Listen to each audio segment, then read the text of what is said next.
This is Neil Mukherjee. Good afternoon, everyone. And here we have today two Indian stalwarts, iconic actors from India. Welcome, Mr. Kabir. Thank you. Thank you, Neil. Good afternoon. Good afternoon. And we have Ms. Bhagyashree. Hello, Bhagyashree. Good afternoon. Hello, Neil. Good afternoon to you too. How have you been keeping today? Absolutely fine. I'm so excited to know that you're going to Spiti Valley. Thank you. Yes, that's mostly what we're going to be discussing with today. We're going to be talking about the adventures in Spiti Valley. It's a project which involves going to the mountains of the Himalayas in the Spiti Valley region. And we're doing two projects at the moment. We're doing a project which is based on the animation called Mountains of Glory, a Himalayan tale. Right. This is a saga, an 8-series saga, limited series, which is based on the conservation needs of snow leopards and how snow leopards interact with human encounters. And most of all, we get to see how snow leopards interact with humans, as well as they face the challenges of the climate change issues. Because climate change is a major obstacle that impacts the habitat and ecosystem and biodiversity. The other project we're working on is a documentary, which is called Call to the Mountains. It is based on the research we're working on in the project, as well as progressing the documentary to get to know more about the people of Spiti, the snow leopards from their windows. Right. And I wanted to first of all talk to both of you about your two characters that you'll be playing. Mr. Kabir, you're playing Dr. Kabir Bedi Bhagyashree. Right. And I'm going to give an introduction about who Dr. Kabir Bedi Bhagyashree is. Thank you. And thank you. That is someone we are looking at here who is a man of multi-talents. Now, Dr. Kabir Bedi Bhagyashree is a researcher in his more recent years. He is researching the conservation needs of snow leopards. Yes. As well as in his earlier life, he was a veterinarian for the wildlife and a snow leopard tracker, a volunteer conservation snow leopard tracker. So he has many hats on. Right. And I wanted to first of all ask you, Mr. Kabir, how you envision Dr. Kabir Bedi Bhagyashree as a man of many hats, but why you think it is so important to involve oneself in conservation needs, and looking at it from his eyes and his relationship with Devi, his daughter. How does Dr. Kabir Bedi Bhagyashree see the worldview of the snow leopards and his work in the Himalayas? Neil, the character of Kabir Bedi Bhagyashree is very interesting because I know people like him. People who spent all their lives thinking about nature, biodiversity, preservation of species that are in danger of extinction, and have great love for the mountains and animals in particular.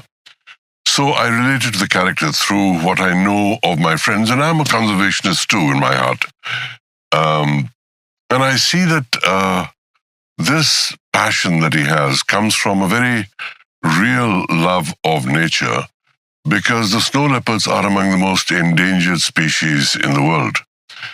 They live at altitudes of 3,000 to 4,000 meters high, which is 9 to 12,000 feet high up in the mountains, which is pretty high. I mean, the oxygen starts getting scarce out there. I've lived at those altitudes, and believe me, you need weeks to acclimatize at times. So it's a very special breed of animal that exists in certain heights and is endangered because of two reasons. One is because of poachers. Absolutely. Poachers always come looking for snow leopards because they want the hide, etc.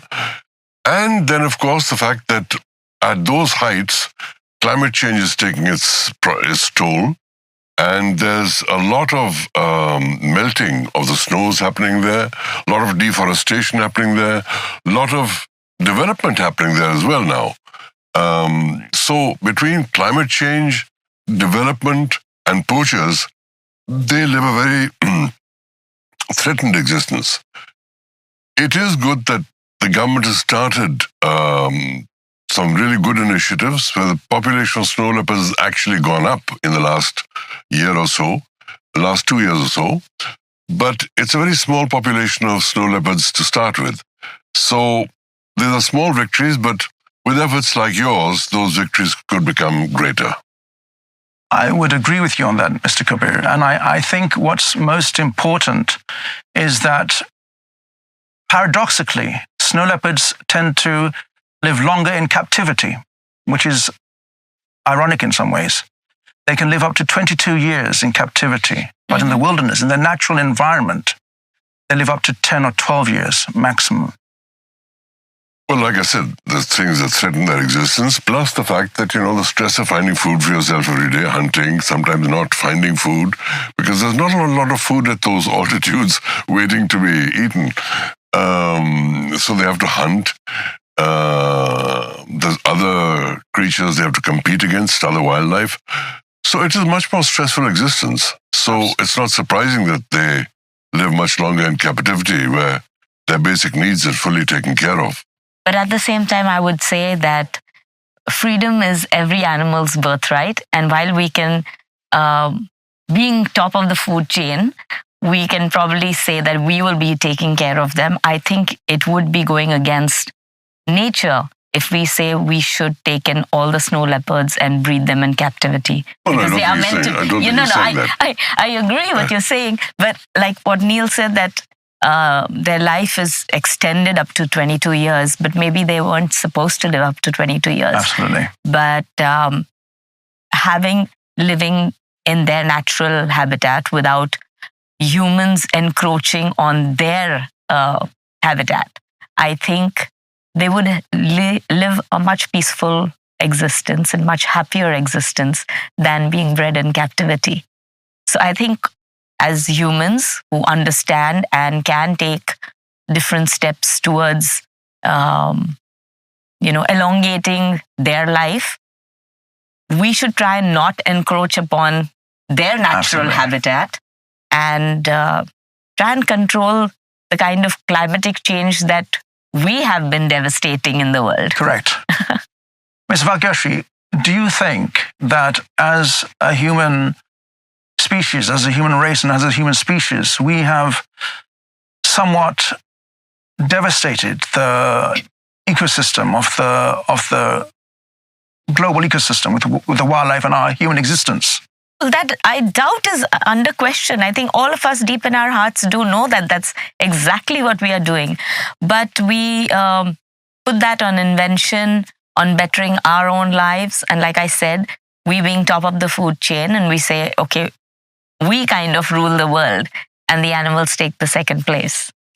My question to both of you is, following on from what you just mentioned, Bhagyashree, is what do you think makes us as people, as humans, to be so detached from the rest of the natural habitat? And what gives us a right to interfere with the natural habitat of the world, which includes many lives, many creatures of the world?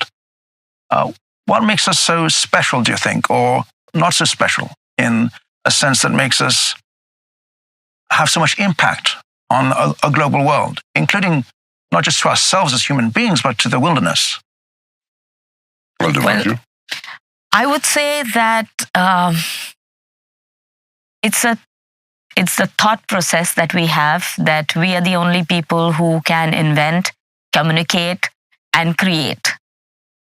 We fail to understand that maybe the species amongst themselves also can communicate and invent and reinvent themselves to kind of adapt to newer situations.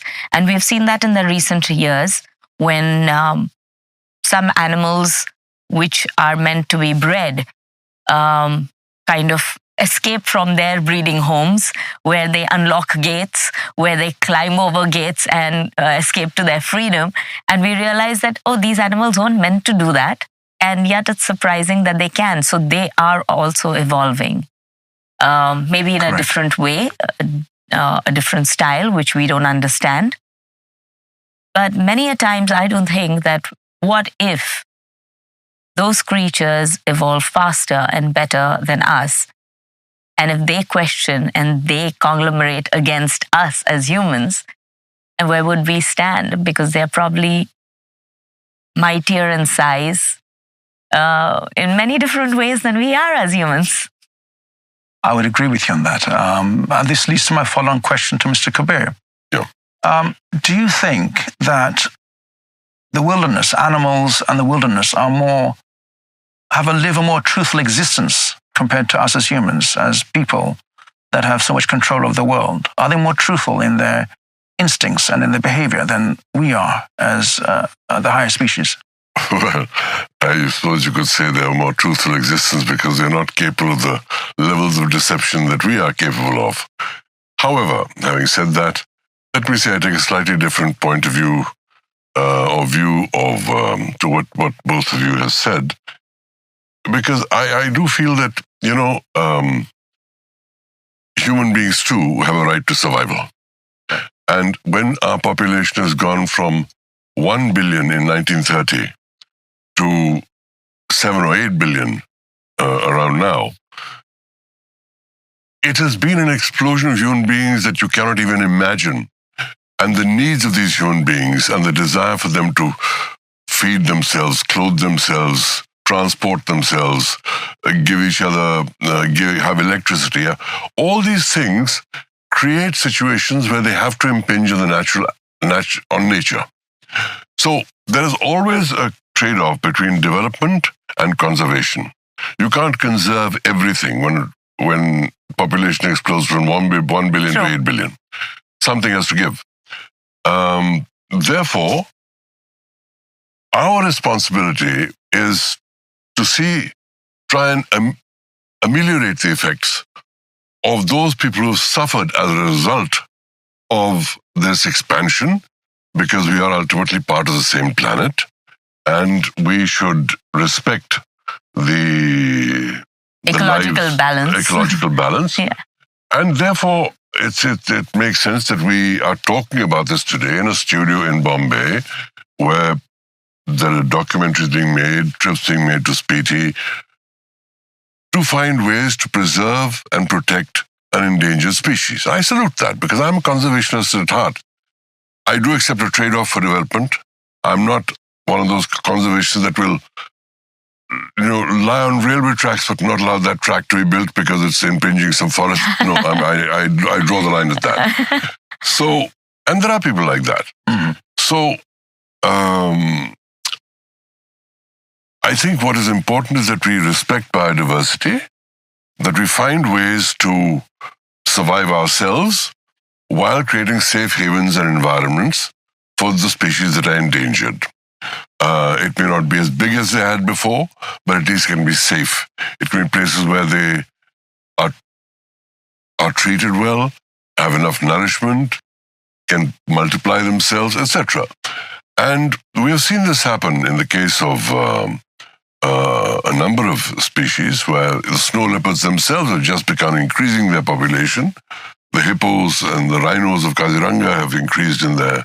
The tigers, the elephants. Tigers, so the great success story of how the tiger population was turned around. So yes, if we put our minds to it, we should do and will do and must do whatever it takes to preserve species that are important to our biodiversity as well as our sense of caring for other species. I would agree with you on that. I mean, we have pets, we have cats, we have dogs, things in the house. Not all animals can be in the house. Absolutely. We can extend our compassion to those that live in the forest. The others, yes, true. Speaking of the wilderness and wildlife, one question that comes to me is seeing how much we have a commonality with the wilderness in relation to what we see as the urban jungle of our city and global human civilization, human life. My question is, that commonality that we see, for example, when a snow leopard is pursued, these are vulnerable creatures. And there are a number of reasons why they could be pursued, and they could be fugitives in their own natural habitat. And I think looking at that from that window, there's not much difference between how we sometimes survive in an urban jungle with the natural habitat of the world. Now, I recall your most renowned TV series, Sandokan, where you were the Malaysian tiger. And well, you were the quite Malaysian familiar. pirate was called the tiger, yes. Quite familiar with the idea of being set against the odds and being set up as a fugitive for a cause. Yes. And I believe snow leopards have similar traits, that they are trying to survive in a world that is very hostile in some respects, and in a climate that is ever-changing and has an impact on them. My question here would be, are we aware, and how can we get ourselves to be more aware of the commonalities that we have with the wilderness? Most particularly, not just in the fact that we have an urban jungle, we have a situation where sometimes we have to survive and struggle to survive. Can I give you an example of a much lighter, in a much lighter vein? Go on. Well, it would be like, most animals mark their territory. Yes. We do that when we have marriages and families and our houses, and we mark those boundaries. And when those boundaries are crossed, yes, we do get agitated and we react in a certain way. And so do the animals. When they mark their territory and they feel that someone's crossing that boundary, and it could be their own species, I'm not just talking about humans, which we do also. Like we would fight against another human being trying to cross those limits with us. So, there's a simple way. I would agree with that point. But I would like to pull a thread from that point. And I would like to ask you, Bhagyashree, is the emotional aspects of animals. Mm-hmm. We have a plethora of emotions, which we express at different moments in our struggles in life and different relations with other people, with our families and everyone that we encounter, interact with. Then probably we don't know, because, as many of the conservationists and the scientists are exploring different animals, and they realize that animals do speak to one another. Yes. They do have those emotions, and they do connect with one another. They help each other, give each other support. They even bury their dead. We've seen that in the recent times. They go for help when one of their species is caught in a trap. Yes. We've seen that. I mean, I'm constantly watching animal videos and watching BBC and watching National Geographic. So I'm very much aware of most of the animals do communicate with one another. So we can't say that we're the only persons who have those emotions. And they feel pain, and they feel hurt. Absolutely. And they miss their mothers when they're lost. Yes, they do.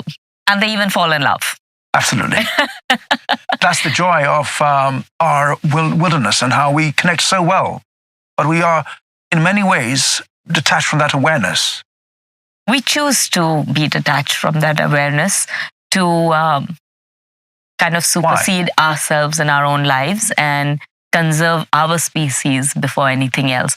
Like Kabir Bedi rightly said, that with the onset of the population growing so much, one has to look after our needs before we think about others. And that's what we end up doing, right? That is, yes. Mr. Kabir, I think that Bhagyashree's made a valid point there, and I would agree that we do have to look after our own and ourselves first. But I also think that we have a moral responsibility as well as a global responsibility to preserve our human progression. And we cannot do that in isolation. We have to do that with the natural world. Absolutely. You know, if you look at the larger picture, animals generally live in jungles or in wild natural spaces. Human beings live in cities and villages, inhabited places. Whether it's the animals or it's the human beings, both of them are trying to survive. Correct. And most people are really fighting for survival at a very basic level. Yes. Most people live month to month. Many people still live in poverty. Some have just been raised above the level of poverty. So existence for the vast majority of human beings is also very tenuous. Now, you can take the high ground and say morally we should be worried about what we do to the animals, and I agree with you in principle. Fact is, you can't take the stand of a moral judgment and hope to impose it on everybody else, because people are too involved in their own survival, their own problems, their own day-to-day routines, how to get from a faraway place, a urban commute to a faraway office, work long hours, get back so late at night you don't even see your children awake, all those kind of things. The question is, we do have a moral duty to worry about the ecosystem, the planet as a whole, and the species that are becoming extinct in particular. So it's not a question of rousing awareness of this in the broader population. It's too big a deal, too big a task. There's too many people competing for everyone's attention. Big money's competing, advertisers are competing, your social circles competing, everyone's competing for your attention. How do you get the attention of people onto snow leopards? You can't. What you can do is motivate and inform a sufficient number of people who can actually get something done about the habitat of the snow leopards so that they are less endangered.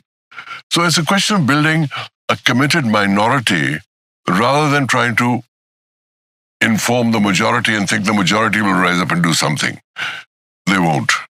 There's too many competing pressures on them. But to those that care about animals, care about biodiversity, care about the planet, who are willing to put their energy into causes like this, those are the people that need to be reached to say, look, you really can make a difference by saving this beautiful species called the snow leopard, and there are many other beautiful species too,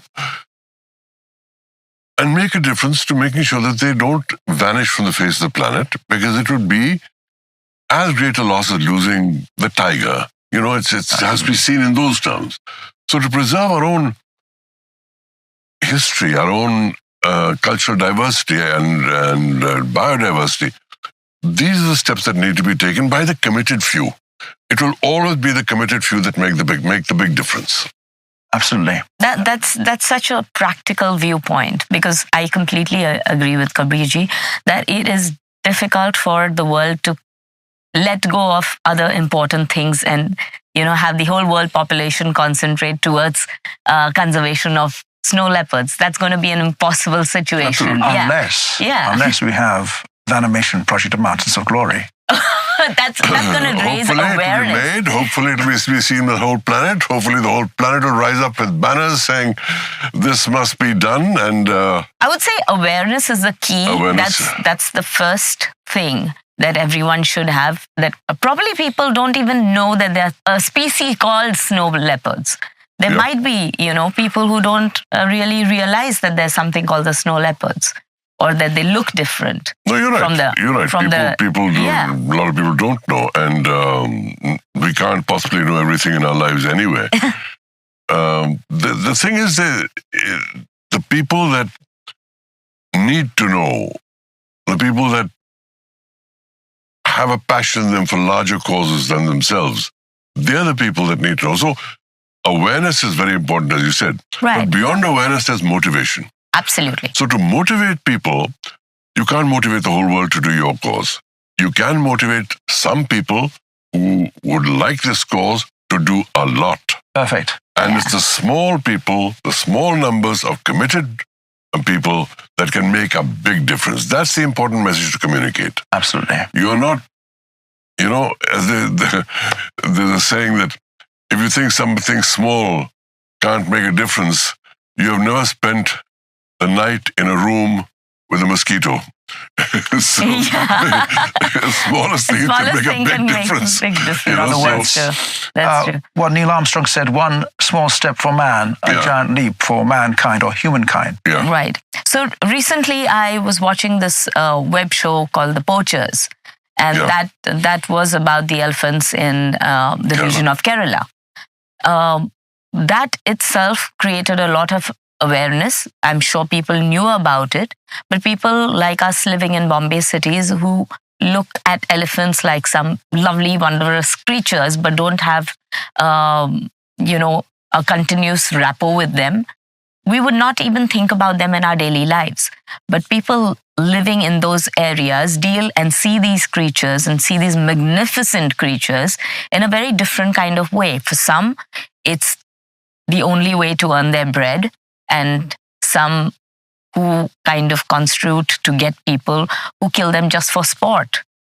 I think that needs to be stopped, because when we talk about how different we are from the animals, if the animals had the survival instinct and we have the survival instinct, and that's the commonality, they would kill another when they are threatened or out of hunger. We as human beings kill another for sport. I think if that comes to a halt, it would create a milestone, so that needs to be stopped. Absolutely. Devi, I'm now going to ask Bhagyashree, I'm going to ask you about Devi. And she is a young girl who is lost in the mountains. And she's traveling to Spiti for the first time. And she is with her parents, Dr. Parvat Bakshi and Shivani. And I think what we're looking at here is when Devi is inspired by her father. Devi's inspired by her father, and she's much of an adventurous young girl. Devi's an adventurous young girl. She's not the traditional academic. She likes to abscond from school, for example. She likes to see the world, travel, go through the mountains and explore the mountains. And much of her traits comes from her father.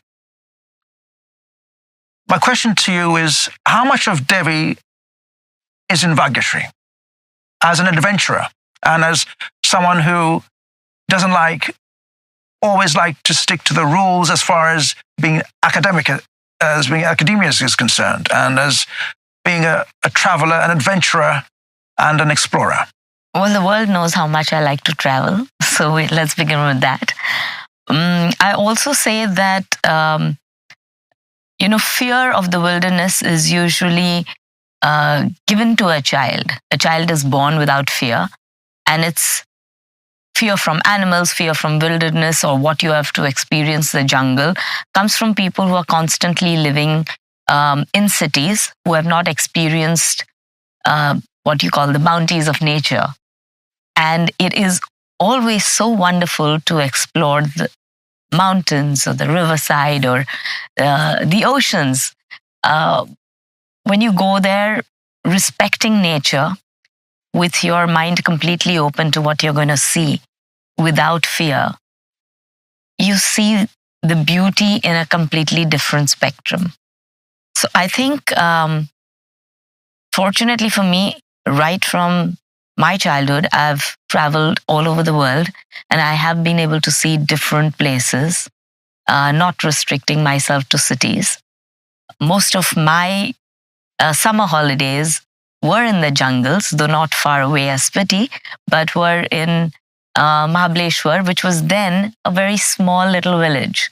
And we used to walk into the forest without any fear, try and gather sticks and climb on trees and pluck fruits from them. And we've done all those things. So for me to imbibe Devi was pretty easy. Like I feel her.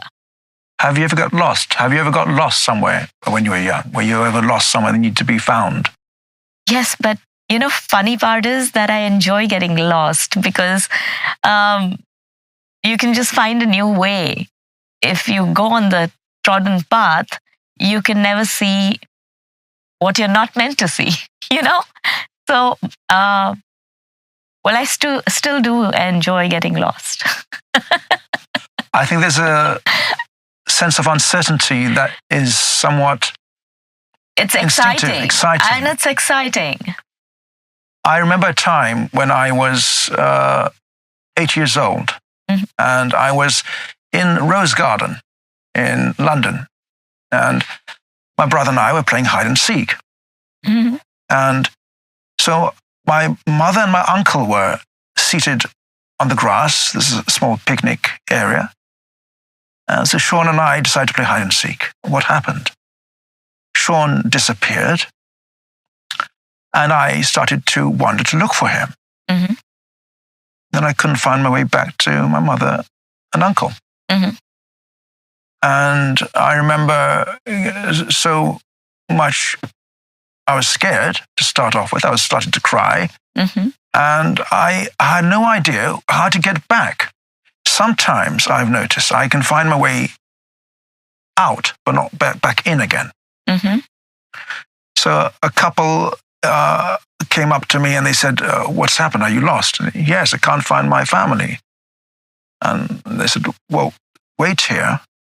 We'll look around to see if we can give a description of your mother and your uncle. I said, well, this is how they look. This is what they're wearing. And this is where I last saw them. And within about 10 minutes, my uncle comes forward.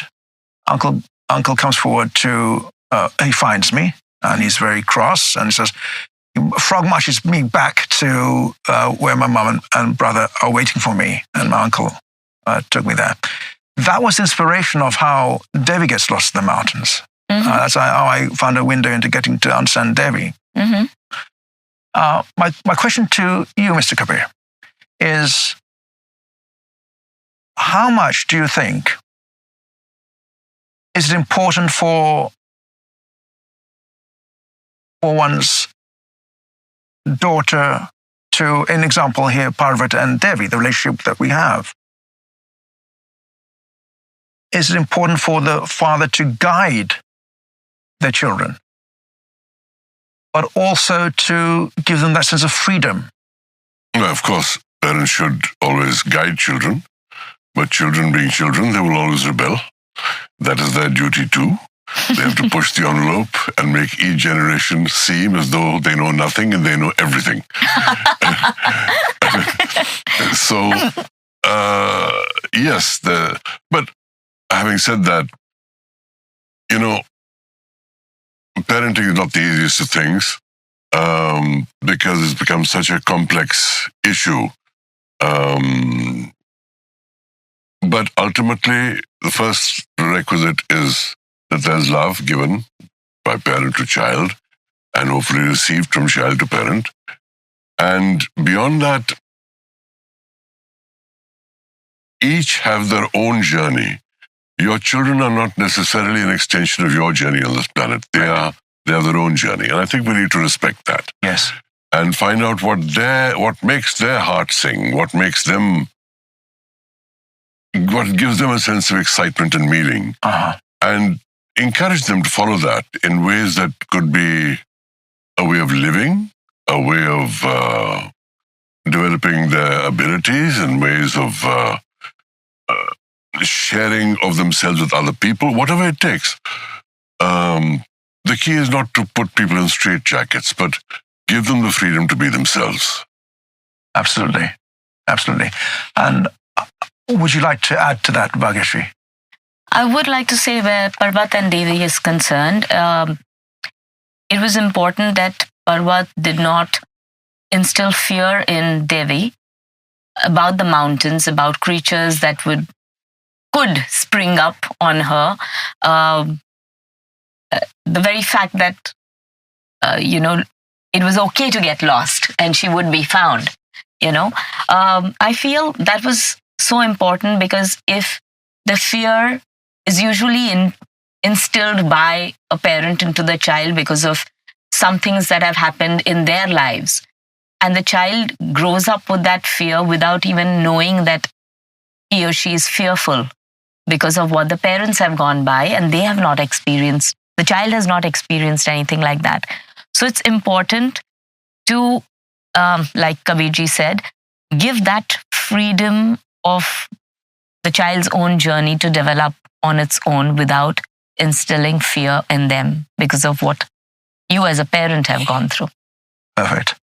Now, tell me, have you ever had an encounter with a wild creature, with a wild animal, or have you ever seen, experienced, like Devi experienced with King Jiva at the age of, when she was 12 years old, she was lost and found by King Jiva to guide her back to where her parents are. Have you ever had an experience like that?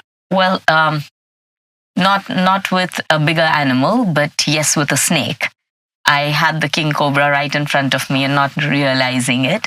I was a kid, and fortunately, like they say, I wasn't fearful of it, so I didn't run away. I didn't have any knee-jerk reactions to that, and well, it slowly slithered away. But the maid that was overlooking me, she was terrified, and then she went back to my parents and said, oh, thank God the cobra didn't do anything to the little girl. So yeah, for me, it was like a creature that was, beautiful. I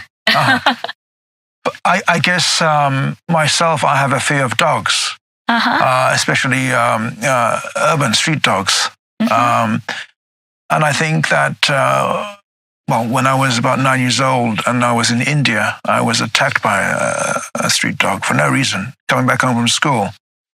And that instilled a sense of fear in me for even to date. But that's natural. I mean, when you do get attacked and you have gone through an experience, having that sense of fear, I think that's natural, isn't it? Yeah. It leaves a long-term impact. You always have that sense of fear when dogs approach you, if you've been attacked by a dog in your younger years. Yeah. Yes, and I think this relationship that animals have an impact on us as human beings is an unexplored connection in many ways, because we're so removed from the wilderness. I mean, I know there's some urban animals in the local cities and in local regions, villages, but generally for the wildlife, we are so much removed from them. So our natural instinct is to be somewhat tentative when we see a wild creature.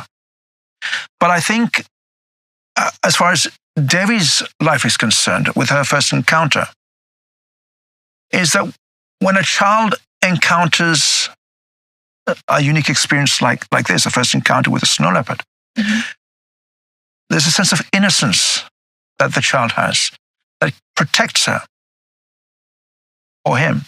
Yeah. And because animals can smell fear. And that raises their instincts. Either it could be one of attacking, like thinking that person is food because of the sense of fear, or a threat, either which way. So, yes, yeah. Absolutely. And I'm going to wrap up in the last 10 minutes to look at the dynamics of Mountains of Glory and the characters that we have. So far, we've talked about the relationship between Dr. Kabir Bedi and his daughter Devi, and about their individual journeys in the wilderness, and how Devi has taken on much of her father's journey as a conservationist. And Devi grows up to become the Lady of the Mountains. She leaves Mumbai, is taken to Spiti Valley. They settle in Spiti Valley, and she leaves the academic world of education and formalities to be the Lady of the Mountains, where she's much connected with nature and the mountains and the preservation of the snow leopards, as she learns from her father. I'm going to look now into the windows of the snow leopards, which we haven't had much time to talk about. We have a few characters in place. We have King Jiva and his antagonist, who is Shade. And we have Lavora, and we have Queen Prithvi. looking at the world of King Jiva and Shade to start off with, in many ways, from how the story has developed and how the characterization of the two snow leopards have been put forward, is that they are two sides to the same coin. Mm-hmm. And King Jiva's life as a young cub who gets entangled with many different difficulties with human encounters, as a Shade. They take two different turning points. And like ourselves as human beings, we have different perspectives on how we can protect ourselves and people. Shade and King Jiva are battling for the sole kingdom of the mountains, as protector of the mountains. And I guess from our own experiences, it's our, not just our experiences in life that we have to come to terms with, but what we make of those experiences in life and how those choices that we have Mm-hmm. can either give us an optimistic, pragmatic point of view, or it can give us a fearful and protectionist point of view. How would you relate to such dynamic, contrasting viewpoints, world viewpoints, as ourselves, as people? And how would we understand Shade and King Jiva from our own perspective? Neil, I think we need to make clear here for those that are not very familiar with the project, that you're talking about a project in which there is the role of Kabir Bedi and Devi, the conservationist and his daughter, talking to a group of people in England, and a whole portion between, which is about Jiva and Shade and the snow leopards, which is an animation. Yes, Right? correct. So this is a strange collaboration between humans and animals at that level. Yes, But it is something that people must understand. Otherwise, they will think that Jiva and Shade are real snow leopards that we've got in the film, which is not. absolutely. The human beings that you have are Kabir Bedi and Devi. Yeah. And the story that he narrates is the story of these snow leopards and their conflicts and their habitat and their problems, which is done beautifully in animation. So it's important for people to understand the whole project from that totality, to understand what we're talking about Correct, here. correct. I thought I'd clarify that. Thank you. That's Well absolutely done. important. That's Well important. done. Did you have anything to add to that, Bhagyashree, as far as from the point of view of how our experiences shape us and how we have different worldviews, coming out of the characters now and as individuals, how what we experience shapes us in our choices and as whether we have a more optimistic or protectionist point of view towards how we live?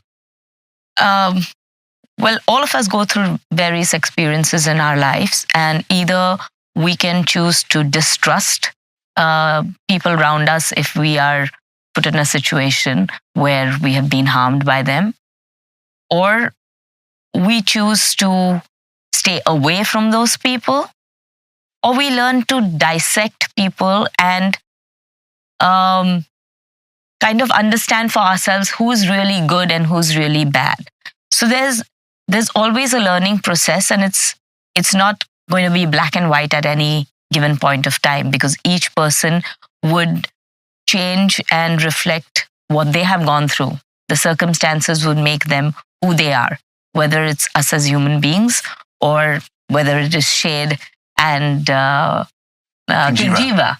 So whilst Jiva managed to get home to his family and could have that interaction with his parents throughout his life, unfortunately for Shade, he lost his father.